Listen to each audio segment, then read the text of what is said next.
So once an analysis is completed, you can click on it and it will bring up the dashboard. The dashboard is dramatically different from the last version. What we've done is we've done a very strong emphasis on active and unreferenced code. So you'll have these two columns, and then the total here is the total of all the active and unreferenced. So let's say I want to dive in and look at base tables. I simply could click here. If I wanted to see only the unreferenced base tables, I could click here, so I can narrow in and look at specific areas. So look at 135 base tables.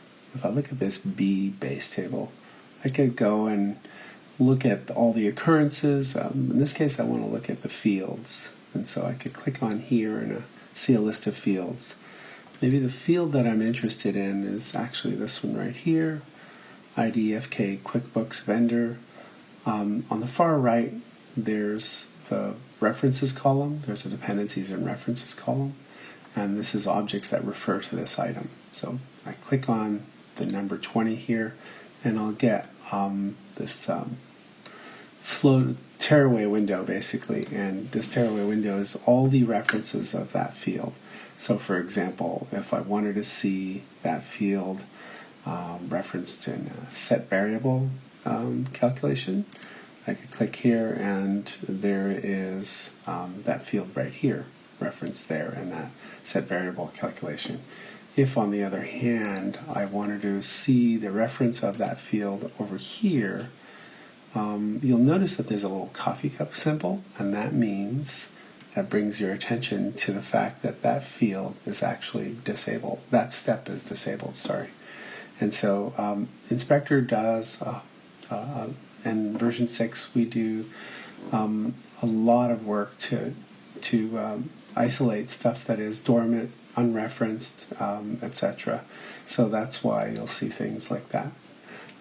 If I go back to the main window, I can navigate back to where I was looking. This was the other list of scripts, and then navigate back to the actual field that I had selected. The other navigation is available up here. So for example, I could dive into look at all the scripts.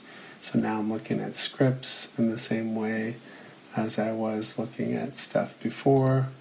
I could click here and go look at the steps in that script. So here's all the steps in that script. So there's navigation either from navigating in the toolbar here, and then there's navigation by pulling up one of these windows, and whenever you see a link you can click there and navigate to it.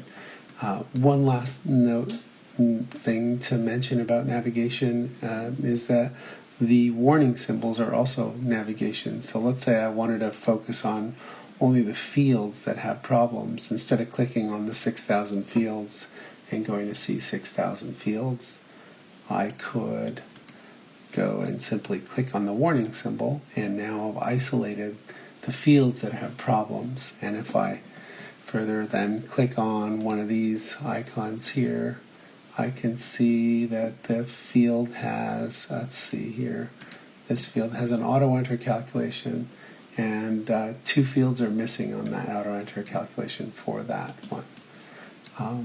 If you want a complete problem report right from the dashboard, you can click on the warning symbol up here, and then you get a complete problem report. Okay, that's it for navigation.